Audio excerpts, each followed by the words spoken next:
السلام عليكم ورحمة الله وبركاته. وعليكم السلام ورحمة الله. نحمده ونصلي على رسوله الكريم أما بعد. আলহামদুলিল্লাহ, আজ 9 জানুয়ারি 2026 পবিত্র জুমার দিন আসর নামাজের পরে নুরানি হিফজুল কোরআন ইসলামিক একাডেমি মাদ্রাসায় সাপ্তাহিক মজলিসে আল্লাহ তাআলা আমাকে, তোমাকে, আমাদের সবাইকে দিনে কিছু কথা আলোচনা করার এবং শোনার মতো সময়, সুযোগ, স্থান, তৌফিক, হিম্মত, ধৈর্য, সৌভাগ্য দান করলেন। এই জন্য দিল থেকে শুকরিয়া আদায় করি আলহামদুলিল্লাহ। দেখো, আরবিতে একটা প্রবাদ বাক্য আছে, উতলুবুল ইলমা মিনাল মাহদি ইলাল লাহাদ। তোমরা না জ্ঞান অর্জন করো দোলনা থেকে কবর পর্যন্ত।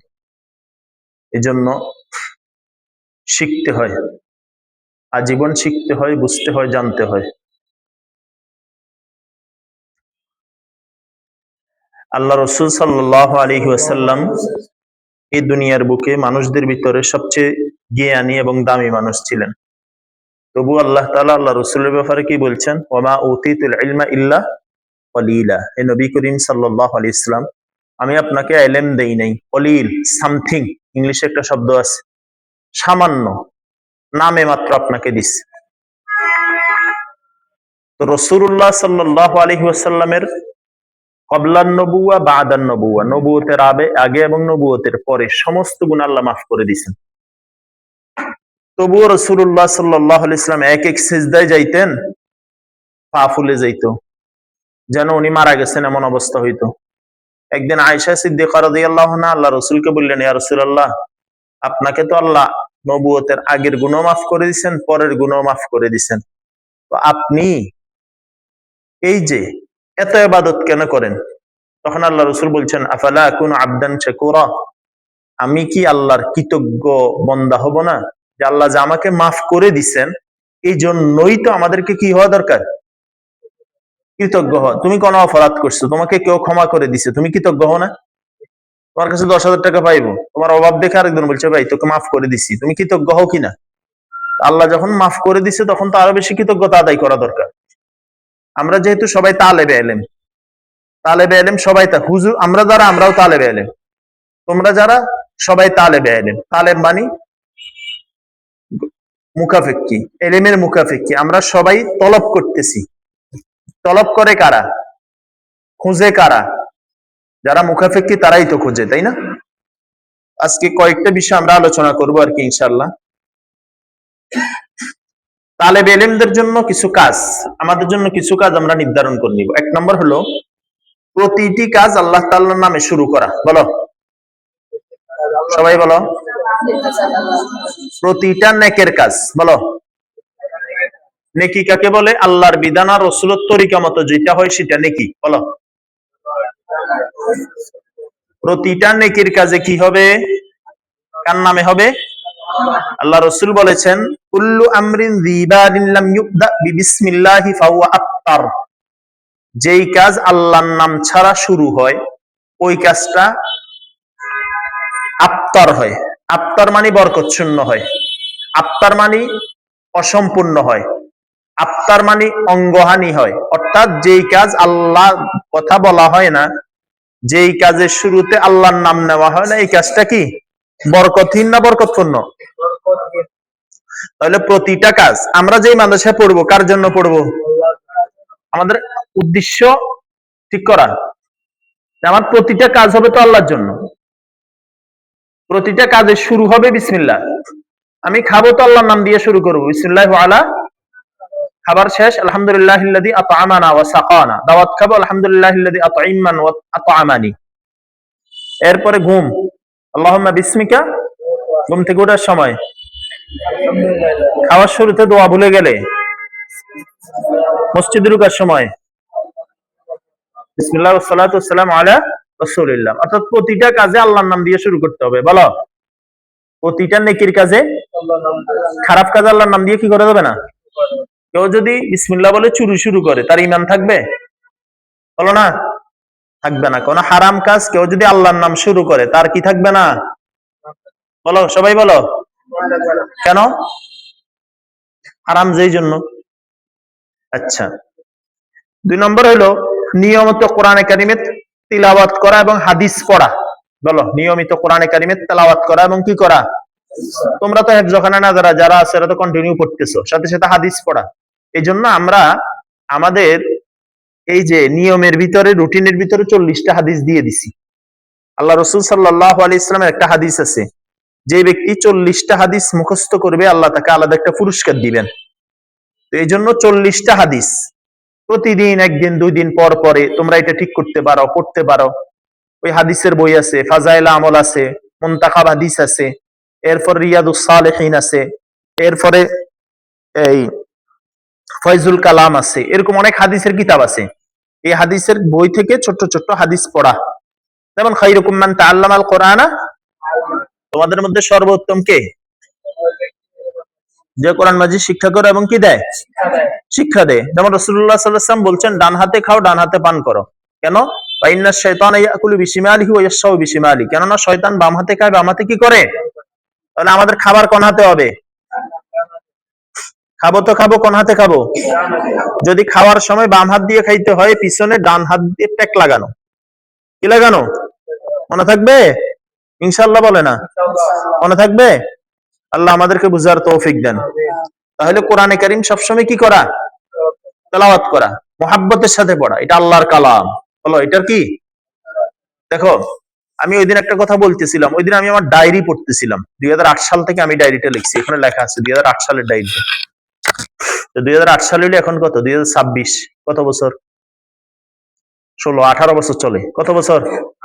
18 বছর চলে। ওই দিন আমি পড়তেছিলাম একটা কথা, যারা কোরআন পড়ে, বলো যারা, সবাই বলো, মুখে মুখে বলো, এবং কোরআন শিখে, এরা নিজেকে যদি ছোট মনে করে, নিজের মন মানসিকতাকে যদি ছোট মনে করে যে আমি কোরআন শিখতেছি, মাদ্রাসায় পড়তেছি, সে কোরআনের উপরে জুলুম করে। কি কইছি বলো?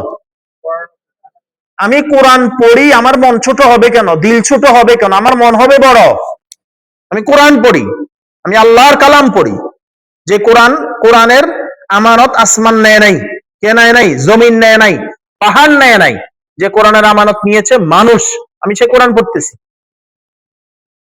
এই জন্য কোরআন যারা পড়ে এদের মন হবে চাঙ্গা, বড়। আমি কি পড়ি? আরে ভাই, ক খ এবিসিডি পড়া, কেজি স্কুলে পড়া, হাট্টিমাটিম টিং পড়া যদি এদের মন এত খুশি থাকে, এরা যদি এত আনন্দে থাকে, এত নাচানাচিতে থাকে, মা বাপ তত সিরিয়াল ধরে ছাত্রদেরকে ভর্তি করতে পারে, তো আমরা কোরআন শিখতেছি, আল্লাহর কালাম শিখতেছি, আমাদের মন তো বড় হবে। কথা বলে না? আমাদের মন কি হবে? কেন বড় হবে? আমি কোরআন শিখি। বলো, কি শিখি? কোরআন শিখি। ইন্না আরাদনা আল-আমানাতা আলাস সামাওয়াতি ওয়াল আরদ ওয়াল জিবাল ফাআবাইনা আন ইয়াহমিলনাহা ওয়া আশফাকনা মিনহা ওয়া হামালাহাল ইনসান ইন্নাহু কানা যালুমান। আল্লাহ কোরআনকে আসমানকে বলছে, আসমান তোমাকে দিতে চাই। কোরআন বলছে, আল্লাহ এমনি আছি, সাত আসমান ভেঙে যাবে, এ তো ভার আমি নিতে পারবো না। আল্লাহ জমিনকে দিছে, জমিন বলে না আল্লাহ পারবো না আমি।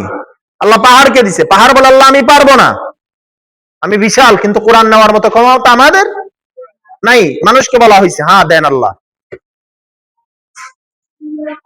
যে কোরআনের ভার আসমান নেয় নাই, জমিন নেয় নাই, পাহাড় নেয় নাই, আমরা নিয়েছি, আমাদের নবী নিয়েছে। তো এই কোরআন আমরা পড়ি, তো আমাদের কলিজা ছোট হওয়ার কথা না বড় হওয়ার কথা? কোথায় পড়ো? মাদ্রাসায় পড়ি। কোথায় পড়ো? নয়াপাড়া এতিমখানায় পড়ে। এতিমখানায় পড়ে বলে, এতিমখানা শব্দটাই কইবে না তোমরা? কইবে নয়াপাড়া নুরানি হিফজুল কোরআন মাদ্রাসায় পড়ি। কথা কি বুঝতেছো নি? কি বলো? তাহলে কোরআন পড়বো আমরা, মন ছোট থাকবে না বড় থাকবে? ইনশাআল্লাহ বলো। আল্লাহ তাআলা আমাদেরকে বুঝার তৌফিক দেন। 2 নাম্বার গেল। 3 নাম্বার যেটা, সেটা হলো ইলমে দিন শিক্ষা করা। বলো, ইলমে দিন এবং শরীয়তের প্রতিটি বিধানকে মেনে চলা। প্রতিটি বিধানকে কি করা? শরীয়তের বিধান 2 প্রকার। বলো, কয় প্রকার? এক প্রকার হইলো করণীয়, বলো, আর এক প্রকার হইলো বর্জনীয়। আল্লাহর হুকুম পালন করাও নেকি, আল্লাহর নিষেধগুলা না করাও নেকি। আল্লাহর রসুলের আদর্শ মতে যেগুলা বলছেন সেগুলা পালন করাও নেকি, যেটা করতে নিষেধ করছেন সেটা পালন করাও কি। তাহলে আল্লাহর বিধানটা কয় প্রকার? করণীয়, মা আতাকুমুর রাসূলু ফাখুযুহু ওয়া মা নাহাকুম আনহু ফান্তাহু। তোমাদের নবী করিম সাল্লাল্লাহু আলাইহি ওয়াসাল্লাম যা নিয়ে আসছে, আদেশ করতেছেন তা পালন করো, যা নিষেধ করতেছেন তা থেকে বিরত থাকো। বুঝে আসছে কথা? এই জন্য ইলমে দ্বীন শিক্ষা করা খুব ভালো করে মনে রাখো। আমার হেফজানের ছাত্ররা, নুরান নাদরাস ছাত্ররা, ভালো করে মনে রাখো, হাফেজ হয়ে যাওয়া ফরজ ওয়াজিব না। কি বলছি বলো, সবাই বলো। হাফেজ হয়ে যাওয়া ফরজ ওয়াজিব, কিন্তু তুমি যে যতটুকু কোরআন শিক্ষা করছো এটা ইয়াদ রাখা ফরজ, এবং ফরজে আইন শিক্ষা করা ফরজ। কি বলছি বলো, কোরআন শরীফ হেফজ করা ফরজ না, ওয়াজিব না। হ্যাঁ, এটা একটা গুরুত্বপূর্ণ বিষয়, কিন্তু এটা ফরজ না, ওয়াজিব না। যদি ফরজ হইতো, তোমরা বাংলাদেশে মনে করো 10 লক্ষ হাফেজ আছে, তো বাকিরা তো হাফেজ না, তো তাহলে তো এরা ফরজ ছাড়ার গুনাহ হইতো। তাহলে কোরআন শরীফ হেফজ করা কি না? কিন্তু যাদের হেফজ হয়ে গেছে, এটা হেফাজত করা ফরজ। 2 নম্বর হলো ফরজে আইন কোর্স শিক্ষা করা ফরজ। ওযু ভাঙার কারণ কয়টা, এটা শিক্ষা করা ফরজ। ওযু কিভাবে করে, এটা শিক্ষা করা ফরজ। গোসল কয় কারণে ফরজ হয়, শিক্ষা করা ফরজ। গোসলের ফরজ কয়টা, এটা শিক্ষা করা ফরজ। রোজা ভাঙ্গা, হালাল হারাম, জায়েজ না জায়েজ, পবিত্রতা অপবিত্রতা, সবকিছু শিক্ষা করা কি ফরজ। শুধু বিয়ে করা ফরজ না, বিয়ে করার আগে বোর কি কি হক, এটা শিক্ষা করা ফরজ। বুঝো নাই কথাটা, বুঝছো নি কথাটা? হ্যাঁ, শুধু বাচ্চা হওয়া ফরজ না, বাচ্চা হওয়ার পর বাচ্চার কি কি দায়িত্ব, এটাও শিক্ষা করা ফরজ। শুধু শিক্ষক হওয়া ফরজ না, শিক্ষক হওয়ার পর আমার কি কি দায়িত্ব, সেটাও ফরজ। শুধু ছাত্র হওয়া ফরজ না, ছাত্র হওয়ার পর আমার কি কি দায়িত্ব, সেটাও শিক্ষা করা ফরজ। এজন্য কোরআন শিক্ষার সাথে সাথে ইলমে দ্বীন শিক্ষা করা, বলো কি? এজন্য যারা হেফজ পড়তেছে সেরা নিয়ত করবা যে আমি হাফেজ হওয়ার পরে ভালো একজন আলেম হব, ভালো একজন দ্বীনের দায়ী হব, দরদি আলেম হব, মুহাব্বতি আলেম হব, উম্মাহর ফিকির যুক্ত ফিকির মন্দ আলেম হব, ইনশাআল্লাহ। মনে থাকবে ইনশাআল্লাহ। আর যদি নিয়ত করে যে আমি হেফজখানা শেষ করি, মাত্র হুফাজের ট্রেনিং দিয়ে একটা হেফজখানা চাকরি করবো, 10-12 হাজার টাকা বেতন পাবো, বউফলা নিয়ে চলবো, তো হাফেজ হইতে পারবা, বাকি লাভ হইতো না। আমার কথা কি বুঝতেছো? আল্লাহ বুঝার তৌফিক দেন। সবাই আমিন বলেন না? আচ্ছা, এরপরে গুরুত্বপূর্ণ একটা আমল, আজান এবং একামতের জবাব দেওয়া। বলো, আমি আগেও বলছি, আজানের জবাব সোজা। মুয়াজ্জিন যা বলে তুমিও তা বলবা। হাইয়া আলাস সালাহ হাইয়া আলাল ফালাহ বললে তুমি বলবা লা হাওলা ওয়ালা কুওয়াতা। অনেকে এখানে একটা ভুল করে, আশহাদু আন্না মুহাম্মাদার রাসূলুল্লাহ যখন মুয়াজ্জিন বলে, তখন অনেকে দুরূদ শরীফ পড়ে। এখানে দুরূদ শরীফ দিয়ে আজানের জবাব আদায় হবে না। এরপরে একামতেও একই, শুধু একামতে একটা শব্দ বাড়তি হয়, কি? ওয়াদাকামাতিস সালাহ যখন বলে সাদাকতা ওয়া বারারতা, বলো। আর যখন মুয়াজ্জিন যখন ফজরের আজানে বলে as-সালাতু খায়রুন, তখন কি হবে? ভুল বলছো তোমরা। মুয়াজ্জিন যখন বলবে কদ কামাতিস সালাহ, তখন তুমি কি বলবা? আকামাহাল্লাহু ওয়া আদামাহা। আর যখন মুয়াজ্জিন বলবে as-সালাতু খায়রুম মিনান নাওম, তখন কি বলবা? একটা আরেকটা আনিস লাগাই দিলে তো হইতো না। বুঝছো না কথাটা? হ্যাঁ, আজান একামতের জবাব দাও, এটা গুরুত্বপূর্ণ আমল। লাভ কি? সাহাবায়ে কেরাম প্রশ্ন করলেন, ইয়া রাসূলুল্লাহ, আজানের তো অনেক ফজিলত আপনি বললেন, কিন্তু সবাই তো একসাথে আজান দিতে পারবে না, একজন আজান দিল, বাকিরা তো ফজিলত থেকে মাহরুম হয়ে গেল। আল্লাহ রাসূল বলেন, মুয়াজ্জিন যা বলে তুমিও তা বলো। মুয়াজ্জিন আজান দিয়ে যে সওয়াব পাবে, তুমি জবাব দিয়া সেই পরিমাণ সওয়াব। তার মানে এটা না তুমি এশারের সবক বন্ধ করে আজানের জবাব দিবা। হুজুর বলছে না, পড়ার সময় আজানের জবাব দেওয়া দরকার নাই, তুমি ফ্রি টাইমে দিবা, মাগরিবের সময় দিবা, কথা বুঝো নাই? ফজরের সময় দিবা, বাসায় আসো ওই সময় দিবা, পড়া বন্ধ করে আজানের জবাব দিতে হবে এরকম কোনো কথা নাই। আচ্ছা, এরপরে গুরুত্বপূর্ণ বিষয় খুশু খুজুর সহিত নামাজ পড়া। বলো, খুশু খুজু দুইটা শব্দ, একটা হলো বাহ্যিক আর একটা হলো বিতর্গত। আমার বাহ্যিক অঙ্গ প্রত্যঙ্গ যেন সুন্নত মতো হয়, আর বিতর্গত যেন আমার ভিতরে আল্লাহর ভয়, রাসূলের মুহাব্বত নিয়ে আমি নামাজ পড়ি সুন্নত তরিকা অনুযায়ী। কথা কি বুঝে আসছে? খুশু খুজু অনুযায়ী কি পড়া? যদি খুশু খুজু হয় তাহলে এবার চুলকানি শুরু করছে যে শেষ হয় না, এরকম এরকম যেন না হয়। সেজদা গিয়ে 2 পা উঠে রাখা যেন না হয়।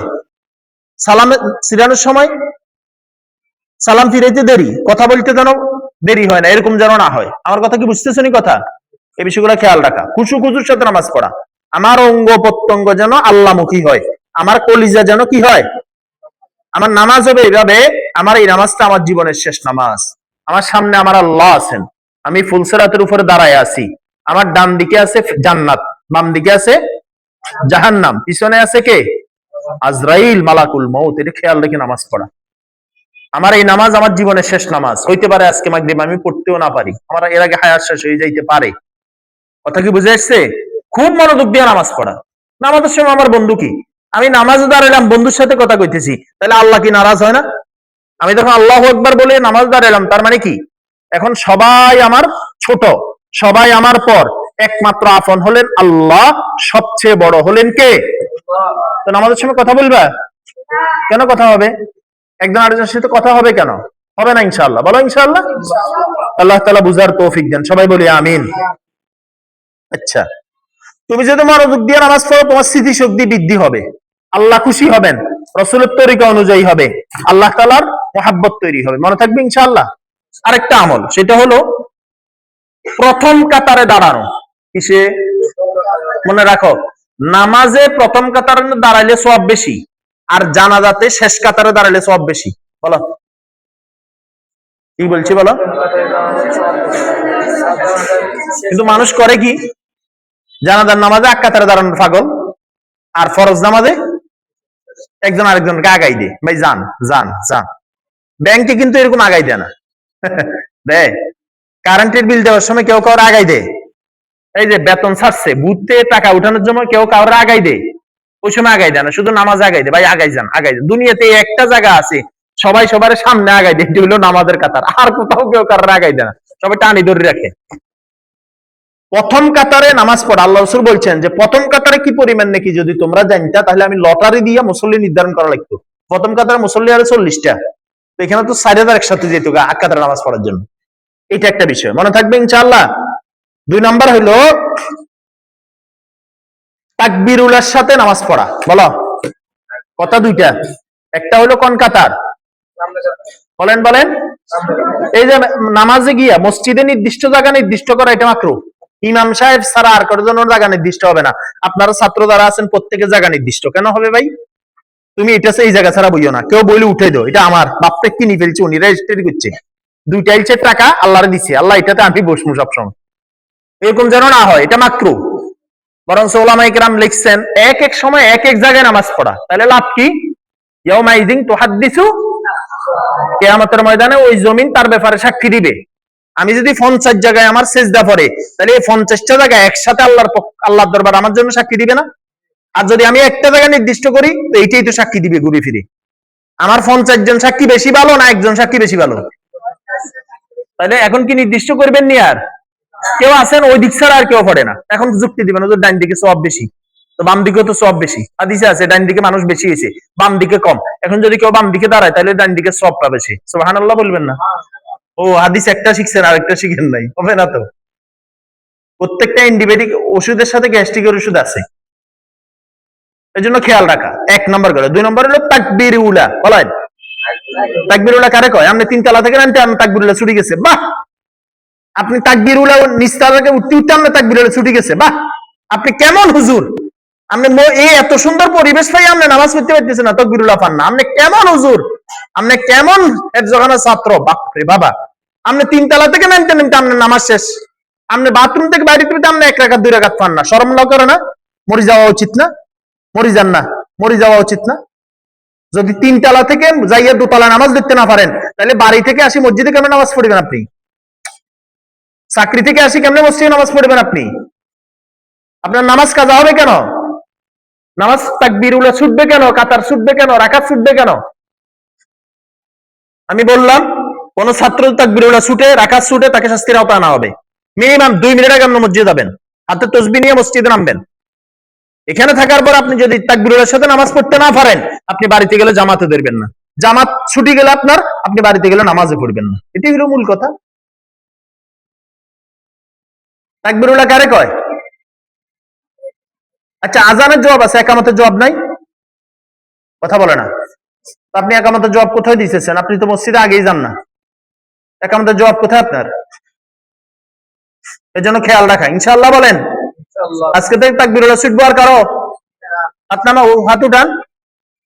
পেশাবে ধরে নাই, ইচ্ছে করে বাথরুমে গিয়া এবার আল্লাহ আল্লাহ করে পেশাব আসে না কা, আসে না কা, বুঝো না? এই দোয়া করার দরকার কি তোমার? পেশাবে যদি প্রচন্ড চাপ না দেয়, তুমি তো এই নামাজটা আগে পড়া দরকার, ফরজ জরুরি সারা দরকার। এবার করে কি, এটা একটা চালাকি, এটা আমি বুঝি।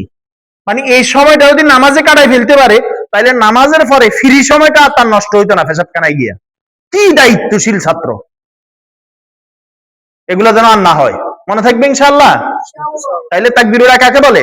একামতের পরে ইমাম যখন আল্লাহু আকবার বলে, এটাকে তাকবীরে তাহরিয়া, তাকবীর উলা, মনে থাকবে ইনশাআল্লাহ। আচ্ছা, আরেকটা আমল, প্রত্যেক নামাজের পরে আয়াতুল কুরসি পড়া। কে কে পড়ছেন আজকে আসরের নামাজের পরে? আসর তাকবীর আয়াতুল কুরসি কে পড়ছেন? যারা হাত উঠাইছেন, সত্যি সত্যি উঠাইছেন? পড়েন নাই তো কেন যোগে হাত উঠে ফেললেন আপনি? ও আচ্ছা, হাত নামান। বাকিরা পড়েন নাই কেন? আয়াতুল কুরসি জানেন না আপনারা? আয়াতুল কুরসি সমান সমান কি বলেন না?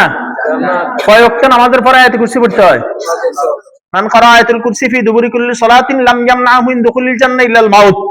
আল্লাহ রাসূল বলছেন, আয়াতুল কুরসি যে পড়ে 5 ওয়াক্ত নামাজের পরে, তার মাঝে আর জান্নাতের মাঝে একটা ব্যবধান। মরতে দেরি হবে, সে কোথায় যেতে দেরি হবে না? বলেন না, কোথায় যেতে দেরি হবে না? এই চা নিয়ে তো বলো না, হুজুর এত ঘুম যাইতেছে, কষ্ট হইতেছে। চার জন্য কে গেছে? হ্যাঁ, তাহলে আয়াতুল কুরসি পড়বেন প্রতি নামাজের পরে। বলেন, কোন নামাজের পরে? আজকে থেকে কার কার মনে থাকবে ইনশাআল্লাহ? এই নামাজের পরে আমরা একটু মনে করাই দেন, ভাই আয়াতুল কুরসি পড়ছো, ভাই ইস্তিগফার 3 বার পড়ছো, আল্লাহু আকবার 2 বার পড়ছো, সূরা ফাতিহা পড়ছো, সূরা ইখলাস পড়ছো, কুল আল্লাহুম্মা পড়ছো, এগুলো মনে করাই দিবা তোমরা একে অপরকে। নামাজ সালাম ফিরে মাত্র কথা শুরু করো, কি রে ভাই, তুমি তারে মনে করাই দাও জান্নাতের কথা, তুমি মনে করাই দাও তারে দুনিয়ার কথা। এখন থেকে একজন আরেকজনকে মনে করাই দিবা ইনশাআল্লাহ। 5 ওয়াক্ত নামাজের পরে বিছানায় যখন আসবা, তুমি আয়াতুল কুরসি পড়বা। ঘরের দরজা যখন রাত্রে ব্লক করবা, লক করবা, আয়াতুল কুরসি পড়বা। চোর ডাকাত বদমাশ কেউ আসতে পারবে না ইনশাআল্লাহ। এরপরে 3 কুলের আমল। 3 কুলের আমলটা খুব গুরুত্বপূর্ণ। ফজর নামাজের পরে এবং মাগরিব নামাজের পরে কুল ওয়াল্লাহ 3 বার, ফালাক 3 বার, নাস 3 বার। বলো বলো, কুল ওয়াল্লাহ 3 বার, নাস 3 বার। এরপরে হাতের তালুতে ফু দিয়া মাথার তালু থেকে পায়ের তালু পর্যন্ত যতটুকু তুমি পাও, তোমার নাগালে আসে, ততটুকুতে তুমি কি করে নিবা? বলো না, সবাই বলো না, এদিকে তাকাও। সবাই কি করে নিবা? ফু দিয়ে নিবা ইনশাআল্লাহ। বলো, একই আমলটা তুমি ঘুমানোর সময় করবা। ঘুমানোর সময় একটা আমল বলছিলাম, কেমনে? কুল ওয়াল্লাহ ফালাক নাস একবার পড়বা, ফু দিবা। আবার কুল ওয়াল্লাহ ফালাক নাস আরেকবার পড়বা, আবার ফু দিবা। কুল ওয়াল্লাহ ফালাক নাস আরেকবার পড়বা, আরেকবার। ইনশাআল্লাহ তুমি বিছানায় যাইবা, রাত্রে কোনো অঘটন দুর্ঘটনা ঘটবে না ইনশাআল্লাহ। তুমি দরজা লাগাইবা, আয়াতুল কুরসি পড়ে কোনো অঘটন ঘটবে না। 3 কুল পড়বা সকাল সন্ধ্যা, ইনশাআল্লাহ কোনো অঘটন মনে থাকবেন ইনশাআল্লাহ। আল্লাহ তাআলা বুঝার তৌফিক দেন। তাহলে আজকে থেকে আয়াতুল কুরসি কে কে পড়বেন দেখি হাত উঠান। 3 কুল কে কে পড়বেন ইনশাআল্লাহ? বলেন ইনশাআল্লাহ। আচ্ছা, অপ্রয়োজনীয় কিছু দেখা এবং শোনা থেকে বেঁচে থাকা। কি বলছি বলেন? সবাই বলেন তো, সাইদ বলেন। অপ্রয়োজনীয় কিছু শোনা এবং বলা থেকে। দুইজন আলাদা কথা বলতেছে, আপনি এটা শুনতে যান কেন? আপনার তো এটা দরকার নাই, বুঝেন নাই? একজন পড়া পারতেছে না, তারে শিক্ষক শাস্তি দিতেছে, ওইটা তো আপনার দেখার দরকার নাই। কিছুক্ষণ পরে তো আপনার শাস্তি আসবে। ওইটা বেশি দেখা দরকার না, পড়া বেশি দেখা দরকার।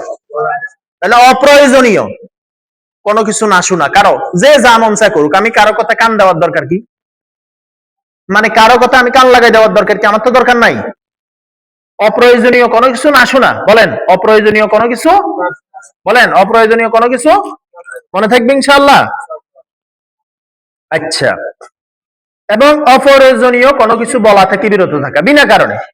মানে পড়ার সময় কথা বলতেছে, পড়তেছে, মূল টাইম খোঁচা দিতেছে, এই কি করো রে, এসার উপরে আজকে কতক্ষণে যাইবি বাসায়, আসবি কতক্ষণে? এগুলো দরকারি কথা না বেদরকারি কথা? মনে রাখবা, আমি এটা ভালো করে মনে রাখো, মনে রাখবা। ধরো, মনে রাখবা, পড়ার সময় তোমার গুরুত্বপূর্ণ টাইমে যে তোমাকে পড়ার জন্য না বলে অন্য কিছু বলে, পড়ার সময় তোমাকে ডিস্টার্ব করে, সে তোমার বন্ধু না। বলো, সে চায় তুমি হাফেজ না হও, সে চায় তুমি পড়া না পড়ো, সে চায় তুমি কান ধরে দাঁড়াই থাকো। বুঝো নাই কথা না? সে চায় কি করো? কারণ কান ধরে দাঁড়াই থাকলে মজা পায়, কারণ ও পারে না, তুমিও পারো না, তাহলে হে একা কান ধরার দরকার কি? আর 5 জন হইলো।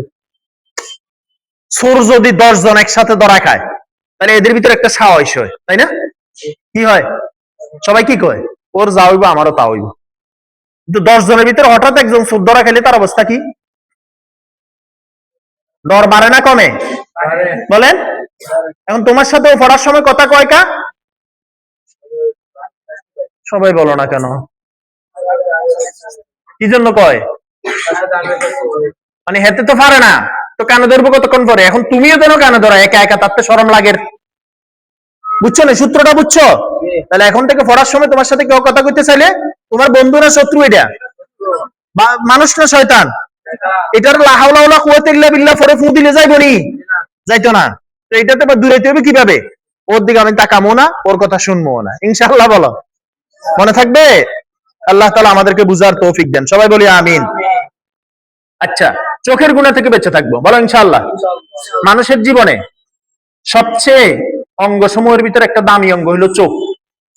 দেখো, এই চোখের চতুর্দিকে আল্লাহ তাআলা স্টিল মার্কা হাড্ডি দিছে, এগুলো সহজে কিন্তু ফাটে না, এগুলো খুব গুরুত্বপূর্ণ, খুব সেন্সিটিভ।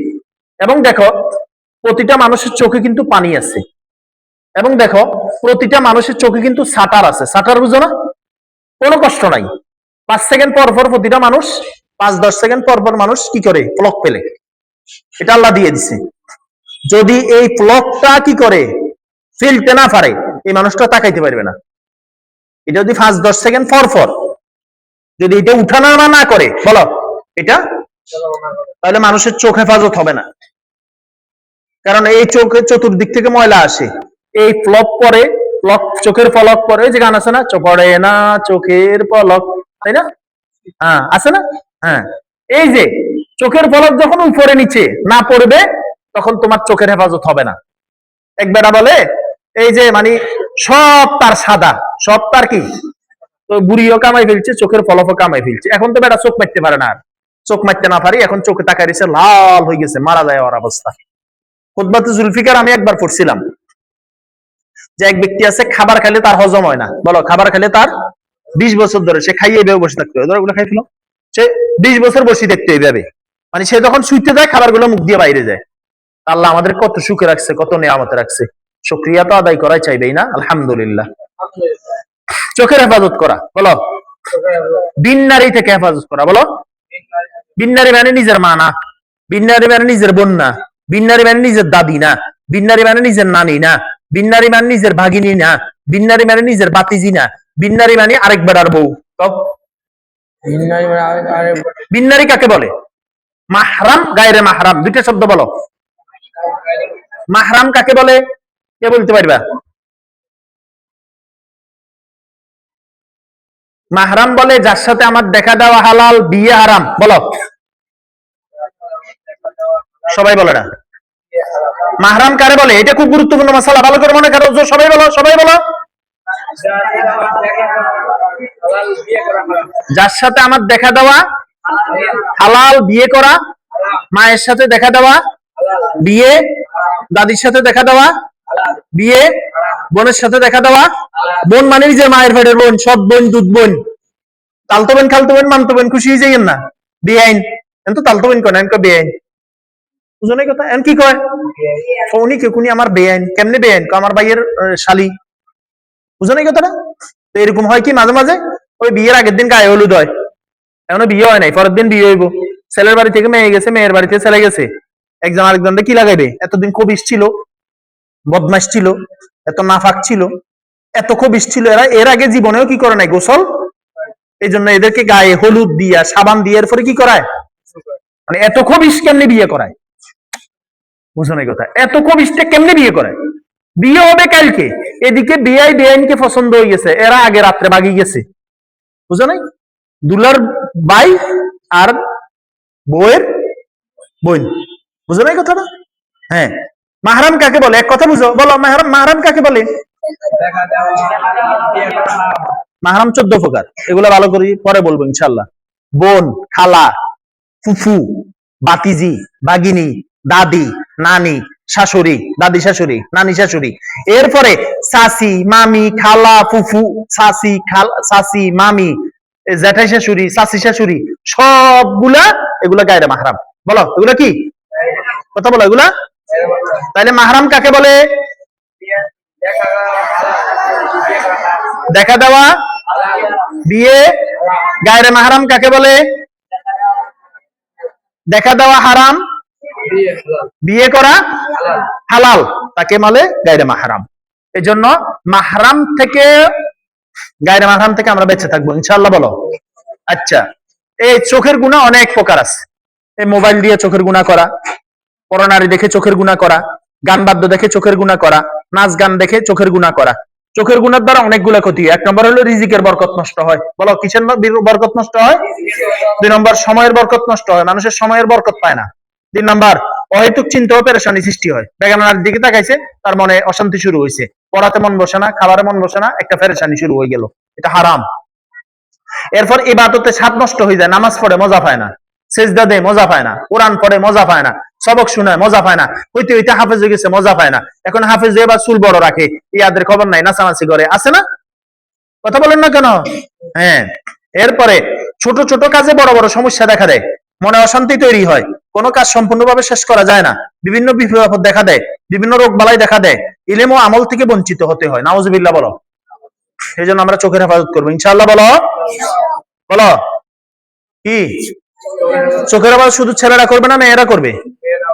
এই গভীর রাত্রে গাড়িতে শুচ্ছে না কেউ? গাড়ির লাইট দুইটা আছে, একটা হেডলাইট, হেডলাইটটা দুইভাবে ব্যবহার করা যায়, একটা নিচের দিকে দেয় আর একটা বরাবর সামনের দিকে দেয়, দেয় না?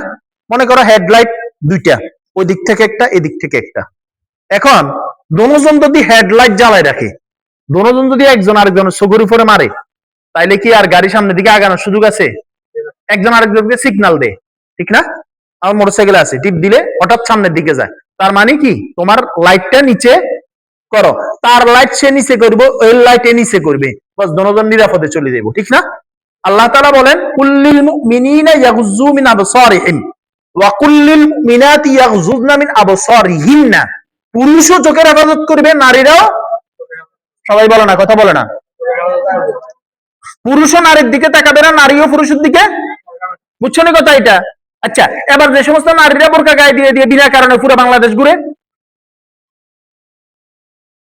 হেরা না নিজের হেফাজত করলো, কিন্তু হেদের দ্বারা হেরা মানুষকে দেখতেছে না, হেরা মানুষকে দেখতেছে না। খেয়াল রাখা খুব গুরুত্বপূর্ণ বিষয়।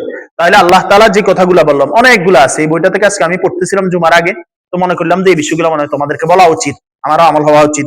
এই জন্য ইনশাআল্লাহ আমরা খেয়াল রাখার চেষ্টা করবো ইনশাআল্লাহ, বলো।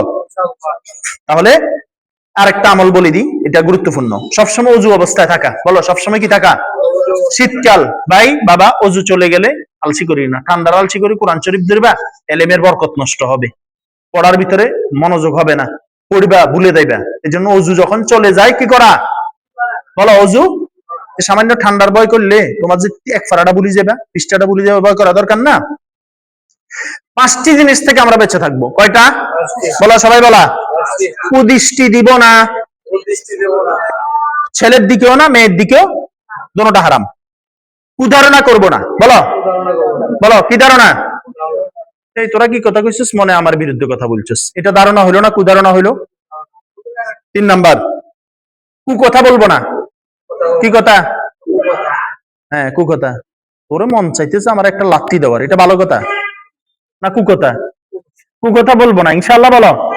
কুকথা শুনবো না, বলো কুকথা, মন্দ কাজ করবো না। 5টা কথা, কুদৃষ্টি দিব না, কুধারণা করব না, কুকথা বলবো না, কুকথা শুনবো না, মন্দ কাজ। মনে থাকবে ইনশাআল্লাহ। আল্লাহ তাআলা আমাদেরকে বুঝার তৌফিক দেন, আল্লাহ তাআলা আমাদেরকে জানার তৌফিক দেন, আল্লাহ তাআলা আমাদেরকে মানার তৌফিক দেন। মনে থাকবে? তালেব ইলমের 5টা বৈশিষ্ট্য। কয়টা? শেষ কথাগুলা। তালেব ইলমদের কয়টা বৈশিষ্ট্য? 1 নাম্বার তলব। কি? তলাবুল ইলমি না, আমাদেরকে কি বলা হয়? তালেবে ইলম, মানে ইলম অন্বেষণকারী। বলো ইলম। এই যে মাঝে মাঝে একটা ডিগডিগি বাজাইয়া স্বর্ণ হারাইছে কিনা জিজ্ঞেস করে না মানুষ, আইসা কি সে স্বর্ণ খুঁজে দেয়? আমি তালেবে ইলম, আমি ইলম খুঁজে খুঁজে নিতে হবে। কোথা থেকে? হুজুর থেকে নিতে হবে, মাদ্রাসা থেকে নিতে হবে, কোরআন থেকে নিতে হবে, ইলম শিক্ষা করতে হবে আমার। আচ্ছা, তালেবে ইলমের 5টা বৈশিষ্ট্য। 1 নম্বর হলো তলব, 2 নম্বর হলো আদব। বলো, হাফিজুর রহমানের বয়ান তোমরা শুনলে দেখবা, তার একটা কথা আছে, আল্লাহ আদবওয়ালা জিন্দেগি দেন। কি জিন্দেগি? সবচেয়ে দামি জীবন হলো আদবওয়ালা জীবন। বলো, আদব হলো সবচেয়ে বড়। আদব হলো উস্তাদারা যেটা ভালো বলেন ওইটা মানার চেষ্টা করে, মনে থাকবে ইনশাআল্লাহ। 3 নম্বর হলো জিকির করা। জিকির তুমি করে কইলে জিকির করো, নাইলে করো না। উপরের দিকে ওঠার সময় আল্লাহু আকবার, নিচের দিকে নামার সময়, সমতল ভূমিতে চলার সময়। এরপরে হলো ফিকির করা, আমি কিভাবে হাফেজ হবো, আজকে পড়া কতটুকু দেওয়া দরকার, সবকটা কিভাবে দিব, সাত সবকটা কিভাবে দিব, আমার এলেমটা কিভাবে আসবে, আমার পবিত্রতা কিভাবে আসবে, আমি কি করব, আমি এলেমটা কিভাবে শিখবো, উম্মতকে নিয়ে কি করব, আমি আল্লাহকে কিভাবে রাজি করবো, মানুষকে কিভাবে দিনের পথে আনবো, এইভাবে ফিকির করা। বলো কি করা? এরপরে হলো তাকওয়া, আল্লাহর ভয় রাখা। বলো কি করা? আল্লাহর করণীয় গুলা করা, বর্জনীয় গুলা ছাড়া। তাহলে তালেব ইলমের মোট কাজ কয়টা? তলব। তলব মানে খোঁজা, অন্বেষণ করা। আদব বলো 2 নম্বর। 3 নম্বর জিকির, 4 নম্বর ফিকির, 5 নম্বর তাকওয়া। এই 5টার বৈশিষ্ট্য কি হয়? তালেব ইলম হয়। তাহলে আমাদের আজকে থেকে কি থাকবে? তলব থাকবে, বলো, আদব থাকবে, জিকির থাকবে, ফিকির থাকবে, তাকওয়া থাকবে ইনশাআল্লাহ। বলো। আল্লাহ তাআলা যে কথাগুলো বললাম সেগুলোর উপর আমাকে আমাদের সবাইকে আমল করার তৌফিক দেন। ওয়া মা আলাইনা ইল্লাল বালাগ। আসসালামু আলাইকুম ওয়া রাহমাতুল্লাহি ওয়া বারাকাতুহু।